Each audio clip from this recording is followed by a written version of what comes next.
We try to put Easter eggs in for people who really watch or play the video games, and then we also try to make it,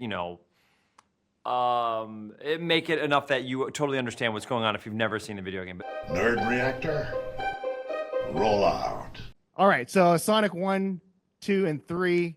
Sonic, he's coming from like this just being alone, but then now he's got friends and families and all that. So I wanted to ask you personally if there's ever been a moment where you're like, wow, being in like a this group of people, this has helped me become like a better actor, as the family stuff has made Sonic become a better hero.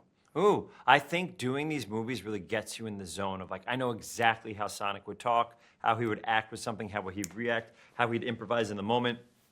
I think one of the fun things about this movie is we tap into different emotions of Sonic. Like there's some real anger. There's some moments with real anger and him imparting wisdom, as opposed to oftentimes he's the one getting wisdom from Tom. So I think it's like watching him grow up a bit, but also being like the same goofy, fun Sonic. And with this, you get to go up against Keanu Reeves as Shadow the Hedgehog, right? Come on.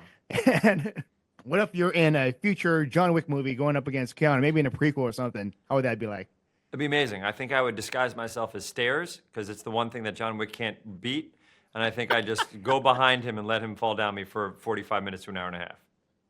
Oh, I love that. I love that.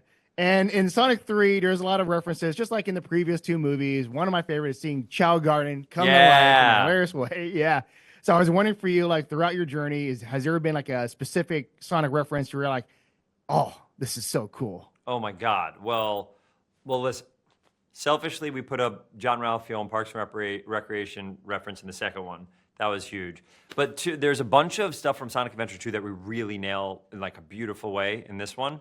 And there's one particular sequence where Sonic and Shadow kind of cross paths that's like gorgeous. I also love the Akira reference we have when he does the Akira slide up, when Shadow does the Akira slide up that thing, up the building in Shibuya. So it's like, there's so many wonderful moments here. We try to put Easter eggs in for people who really watch or play the video games.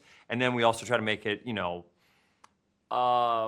make it enough that you totally understand what's going on if you've never seen the video game. But there's so many Easter eggs in this movie. Every movie we always have a bunch, but this one there's like so many Easter eggs. We're going bananas now. We can't believe we got to do a third one, so we're just going all out. Oh yeah, and I think with the movies, with like let's say the Tom and Maddie, their lives have been normal, and then Sonic comes into their life, and it's been crazy ever since.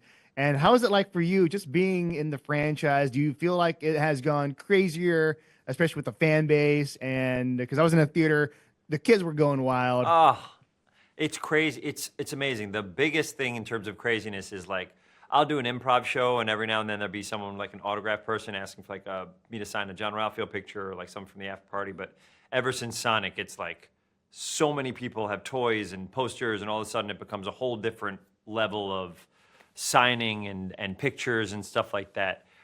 So I think but the most exciting thing of all, and it's hard for me to even realize it, like we just had this huge premiere. It's hard for me to connect that I really play Sonic sometimes.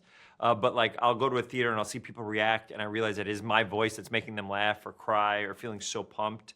I love that I get to be part of this. I love that I leave voice notes for kids and watch them freak out and get so excited. It makes me feel like I'm in something way bigger than myself. And it's beyond exciting.